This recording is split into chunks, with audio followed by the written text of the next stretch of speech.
This is Errol Marks from the Worldwide Sports Radio Network and Jabba in the Mouth. We're here at Super Bowl 59, Radio Row. We're here with two very special people, Chris Nowinski and Dr. Dan. Chris, I saw you on the Chris Benoit special.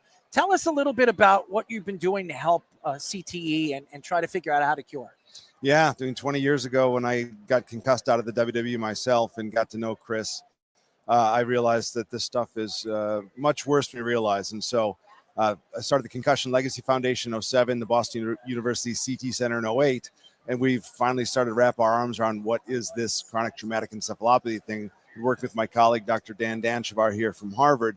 And basically what we now know is that for Super Bowl week, we've now looked at the brains of nearly 400 NFL players, and not more than 90% have had this disease.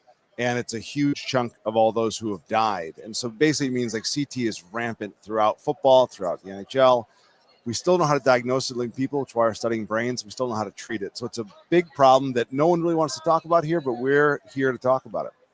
Dr. Dan, obviously, Chris was telling me so many great things that you've been doing and trying to figure out how we can figure out a cure. The NFL has been trying to figure out how to protect the heads and opportunities maybe to figure out what's the difference between turf and grass. When you look at the game and the transition of the game and protecting some of these athletes from being hit in the head, where do you see the growth of trying to figure this out? Yeah, so it's unquestionable that it's gotten better in terms of protecting athlete health at the NFL level. That doesn't mean there's not a lot of room to improve. But what we're understanding about CTE and brain health long-term is that it's the cumulative number of hits to the head and the force of those hits that increases your risk of having problems later. And any effort that decreases the number and force of those hits is going to be beneficial for a brain health perspective. It's unbelievable because I've seen so many athletes go down this year. How many times do we see an athlete go down? A hockey player recently went down, got hit in the head. He got up and then he fell to the ground and he wouldn't get back up. How do you know the rate, the scale of the injury, the concussion, when somebody falls down and hits his head? It's actually difficult to tell immediately at the time of injury how severe the concussion is going to be, because the symptoms when you get hit don't line up well with how your recovery ends up being. So the best way to tell, unfortunately, is after the fact by looking at how long it took to recover. So that's an unsatisfying answer, but we're looking at it from a biomarker standpoint, from an imaging standpoint, other ways to tell, but none of those are really panning out quite yet. Chris, you look at all the different sports, obviously wrestling, obviously entertainment, hockey, football, basketball. Basketball players get concussions. What do you see the game and the transition of how they can look at the game and try to figure out what really causes concussions in so many, in that kind of category? Yeah, I mean, I think what we've learned is the sports have gotten more ethical. So we now tell the athletes what a concussion is. And now when they show any signs of concussion or they say, hey, my head's not right, they're not going back in. And so that's a great thing. And so the NFL had the lowest concussions they've had in 12 years. So we can all be very happy about the changes that have been made. And that does trickle a little bit to your kids. The problem is addressing the concussion issue is not going to address the CT issue necessarily. So as Dan said, the CT issue is a accumulation of hits over time. And one of the interesting things that we've been talking about this week is that, okay, the NFL is now a little bit safer, right? Concussions are down, but that doesn't mean that we should expect any fewer CT cases going forward among NFL players, because we're not also making the changes like to the kickoff and other things at the lower levels of football. College, high school youth are not as proactive as the NFL is. And so we need to inspire them to say, hey, we don't need to be hitting in practice. And hey, maybe our kids don't need to be taking 500 blows to the head when they're 5 years old in youth tackle football, because that is going to create CT in some of those kids. And it's a disease you don't want. Just earlier today, we announced that Conrad Dobler had CT when he died. So he was known in the 70s, 80s, the dirtiest player in the game, died at 72 of dementia, and he had a rough last 10 years of his life. Dr. D, I've been arguing with the NFL, and I've said it many, many times, and I'm sure the NFL has heard some of my crazy takes on turf and how turf, I believe, could be a very big cause, and not only physical injuries to the body, but to the brain. What do you see? Do you think the NFL should transition and try to make all the fields grass instead of turf? And have you seen the difference in the reaction of concussions because most of the stadiums now are turf? So there's quite a bit of research now looking at the ability of turf to absorb a force compared to grass, and there appear to be some differences between those two. But when we're talking about the risk long term, the amount of difference between turf and natural grass in terms of the force absorbed isn't a huge factor when you're considering the fact that you have 300-pound men running at really fast speeds and hitting each other repetitively. Those forces might be attenuated marginally, and certainly it's important to look to see if there are benefits orthopedically and neurologically to one type of equipment or turf or any other kinds of interventions. But we don't really have enough data, and it's not really going to move the needle as much as eliminating head impacts, as Dr. Nowinski said. I'd like to add to that, if I may, to say the other question is when you compare grass to turf, it's not that's not the way to think about it, because turf is designed differently. Some places use different types of turf. Some people are putting shock pads underneath the turf, some aren't. And some people are doing a good job maintaining the infill and others aren't. And so it's not just a question of turf versus grass, but it's how you design the turf and then how you maintain it and the grass. And the reality is in the US, we have a different standard for turf than they have in Europe. It's allowed to be much harder. And that's a terrible thing for the players, but it's good for industry because it lets them probably be more profitable when they lay it down. And so we tried to dig into the turf problem 10 years ago and draw attention to this, and it got squashed. That's a rough business. And so it's a shame that the players are the ones suffering because of it. Now, I don't study CTE like you guys do, but I've seen so many different things that have happened to players after them getting CTE. What are the things you look for when you're having a concussion that you can see that could be a cause or the beginning of CTE? Well, I'll lead to Dan, because Dan's treating people, but the important thing is separating concussion from CTE. Mm-hmm. Concussion is just an acute brain injury that you're going to get better from over time. CTE, the reality is some of those hits, whether or not they cause you symptoms, are sparking CTE. You won't feel it, you won't notice it until your brain is rotted for 10 or 20 years, and then you have symptom onset. So they're very separate issues, but then we're always sending people to see Dr. Dan Shavar to get treated. Now I can talk about what you see. Well, so what we see in terms of concussion is prolonged symptoms like headaches, dizziness, nausea, problems with thinking, problems with memory. And when those things persist, we can get in there and actually help them get better. And that's what happens in the acute process. But just to echo what Dr. Nowinski just said, if for every concussion, based on helmet sensor data, a person gets 341 hits to the head that are of equal or greater force than that force that gave him a concussion. And so concussions are the symptomatic head impacts, but all 342 of those head impacts are what matters when it comes to CTE long term. And people will start to show problems. It usually splits. Some people, their first symptom is memory problems, executive functioning problems. They don't make good decisions anymore. Their judgment's off. They get impulsive. And then the other part of that is really, you get a lot of behavioral issues. You get mood issues. You get that, you see a lot of gambling and addiction and sort of strange, aggressive behaviors with family sometimes. So when these are happening sort of after football, midlife, out of nowhere, you hear about personality change. That's very frequently CT, although those symptoms still are treatable. They're not always going to get worse. And it's interesting to talk about that when you think about, have you been following the Hall of Fame this year with Jim Tyrer? Yep. So it's a story that people don't know, but it's a really scary one. Because we didn't start studying CT until 2005 was the first publication. But in 1980, a person who's up for the Hall of Fame right now, Jim Tyrer, 9-time All-Pro, best tackle of his generation, one of all best all time. He struggled after he retired. He, at 40 years old, his wife took him to the doctor, said he's losing his mind, he's got all his memory problems. And they set him up for a psychiatrist on Monday. And on Sunday, he shot and killed his wife and killed himself. Had this happen now, we would all say, that he's got CT, we'd study him, and I'm 99.9% sure we'd find it. But back then, they just thought he lost his mind. He lost his mind, he missed the spotlight, whatever it was. So now he's up for the Hall of Fame because people understand that. But I would suspect the NFL doesn't want him to go in because then they have to talk about this murder-suicide like the Benoit situation forever. But it's exactly the same as the Benoit story. As everybody knows, we are Jobbing in the Mouth. My name is Errol Marks, and we're here at Super Bowl 59, Radio Row. We're here with Chris Nowinski and Dr. Dan. Dr. Dan, you've seen a lot of brains, and you've seen a lot of athletes' brains with CTE. What is the worst brain you've seen so far in your time of studying? So CTE is a progressive disease, and so the worst brains are the ones of people who've had a lot of exposure to head impact, so a lot of years of contact, and that lived a long time. You end up seeing, unfortunately, widespread atrophy of the brain, which is basically the brain tissue has gotten so diseased that it's died and shrunken.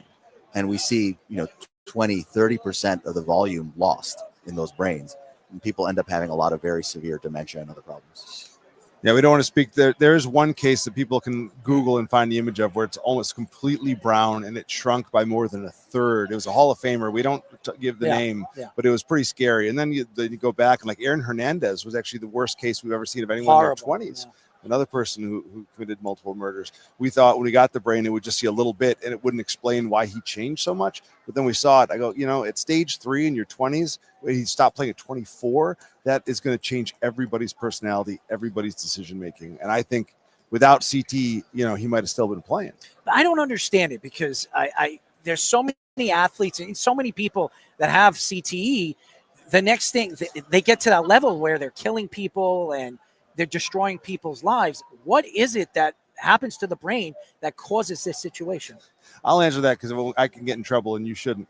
My operating theory on this, having seen this, for 20 years now and following all these cases, you can't ever blame CT on one act. Mm-hmm. Every situation like that is very, very multifactorial. But basically what you can say is that if your brain is rotting, your frontal lobe is damaged, your amygdala is damaged, which controls fight or flight, and your brain is going wacky, when things go bad in life, you are not going to respond to stress normally. And so basically, I think all of us are capable of losing our minds, but basically like the odds of us getting to that threshold, we're going to stay down here. But with CT, maybe that there's one day where you get over that line where you feel like murder is appropriate. Or to maybe take my life. This is the day, and it makes sense. So I think you're just less resilient to the hard parts of life if your brain is falling apart. Does that make sense? It makes sense. Generally. Yeah, basically damage to your brain doesn't help you make better decisions. Well, that means I probably have a very damaged brain for some of the crazy stuff that I do. But, as an athlete, a former athlete, I played hockey for many, many years. I was actually on a pond recently, and I said it on my show. I was skating. I hit a rivet in the ice. I skated backwards fast. I stopped, and I fell, hit my back, and then landed on my head. And I got up. I wasn't dizzy. I have a friend that's a doctor, and I asked him, like, what do I look for in a concussion? He says, you could be looking for a lot. Do you have a headache? I said, I have a headache, but it's not a major headache. Well, that doesn't mean that you don't have a concussion. It might be a slight concussion. And then as the days gone by, I was just, the headaches were starting to move in different parts of my head.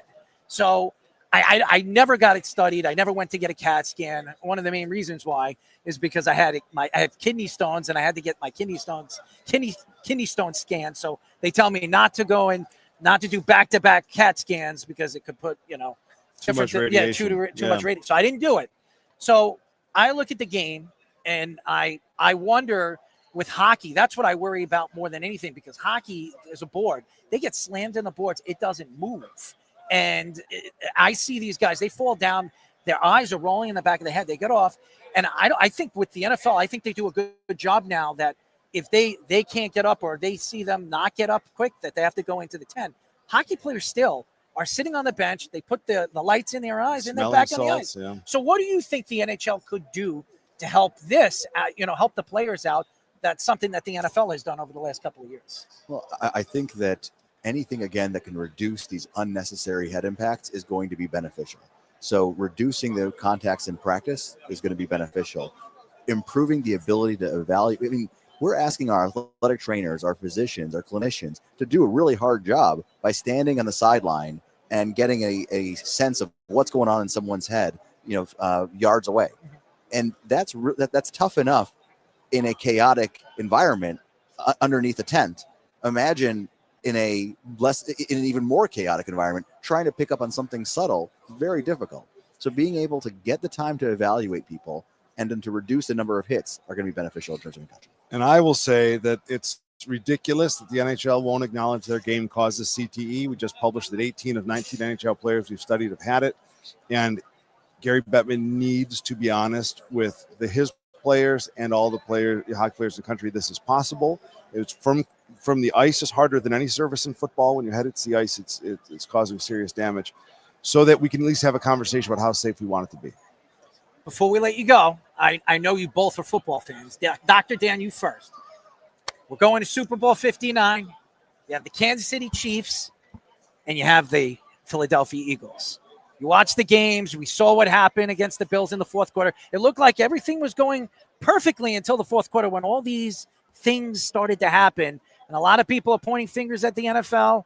I'm putting my hands up because I've been saying it for the last couple of years. And now everybody's saying. I was the first person to say this 8 years ago on my show. And I and people can quote it. I said that the game is rigged. If the NFL is trying to find ways to help other teams get to the place, and it's not just the NFL. The NBA does it. The MLB, the NHL does this. Okay? So my thought to you first, Chris and Dan, you look at the game. Do you believe in some kind of way they're rigging it? I will say paranoia is a symptom of CTE. Well, I guess I have CTE. I don't think it's WWE, but I understand how people can put their thumb on the scales. But listen, I trust the NFL implicitly. After battling them on CTE for 20 years, they always make the right. and Well, I'm not going to say. I plead the fifth. I plead it. and I'm still mourning the loss of the Lions, so that's my home team. So. Well, you should. But guess what? We got Aaron Glenn. I mean, I'm a Jet fan, so at least the Jets got it right. They finally bring in an actual Jet to run the team. So I'm happy about that. I'm just kind of a little washed up.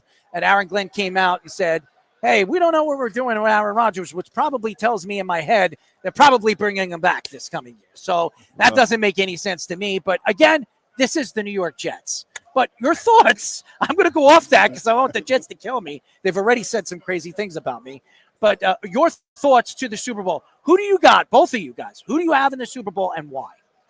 We're scientists that study this. We're not fans. Neither one could beat my 85 Bears. That's all I got to say. Oh, well, that's a good answer.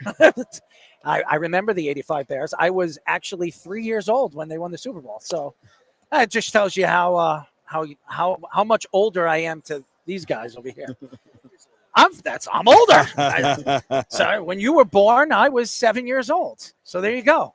I'm an elder. Anyways, guys, I really appreciate you guys I know you guys are very, very busy, and I'm a big fan of yours. I've watched it, and I'm a big fan of yours. I've seen all the stuff that you do, you put out there and trying to help with the CTE situation. I am completely discouraged on some of the things that I have heard from different players in the past, and even ex-players I believe the NFL should be helping out with some of these younger players, older players, because they have been the past and what the NFL has really transitioned to. So I appreciate you guys because you guys are honest, you're straightforward, and especially you. I've checked out all the stuff that you put out there, and no matter what anybody has said about some of the things that you said, I have absolutely agreed. And when he just told me that he had you, I was like, I know who he is. I watched the Benoit story, the documentary, which is amazing, and what you did stepping in and you telling Vince McMahon that things need to be changed. I think it's absolutely amazing what you're doing right now for the game. I appreciate that. Absolutely. Thank you guys for joining us. Thank you. I would love to get you guys on again. You guys are fans.